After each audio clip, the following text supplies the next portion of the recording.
ಕರ್ಕೊಂಡೋಗಿನ ಕಡೆಗೆ ಮೊಬೈಲ್ ಅದಕ್ಕೆ ನಮ್ಮ ಅಪ್ಪನ ಮನೆ ಅಲ್ಲ ಹಾಲು ತಂದು ಹೋಗ್ಲಿ ಜೋರಾಗಿ ಹೇಳ್ಬಿಟ್ಟು ಅದಕ್ಕೆ ತಟ್ಟೆಗೆ ಹೊಡಿಬೇಕು. ನಮ್ಮ ಅಪ್ಪನ ಮನೆ ಹಾಲು ತಂದು ಹೋಗ್ತೀವಿ, ಇನ್ನೂ ಜೋರ ಹೊಡಿಬೇಕು. ನಮ್ಮ ಅಪ್ಪನ ಮನೆ ಹಾಲು ತಂದು ಇದು ಈ ಸಲ ಕಡೆ ಏಯ್ ನಮ್ಮ ಅಪ್ಪನ ಮನೆ ಹಾಲು ತಂದು ಸೂಪರ್. ನೀವು ನಮ್ಮ ಮಾವನ ಮನೆ ಹಾಲು ತಂದು ಹೋಗ್ತೀನಿ ಅಂತ ಹೇಳ್ಬಿಟ್ಟು ಒಂದ್ಸಲ ಚೆನ್ನಾಗಿ ಪಿಚ್ ಹೊಡಿಬೇಕು ಬಾವಾ. ನಮ್ಮ ಮಾವನ ಮನೆ ಆಲೂಕು ರೊಟ್ಟಿ. ಇದು ಸೂಪರ್ ಅಂದ್ರೆ ನಮ್ಮ ಮಾವನ ಮನೆ ಆಲೂಕು ರೊಟ್ಟಿ.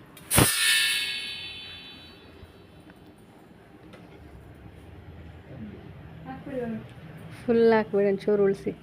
ಒಂಚೂರು ಉಳಿಸ್ಬೇಕಂತೆ. ನಮ್ಮ ಮಾವನ ಮನೆ ಆಲೂಕು ತಂದು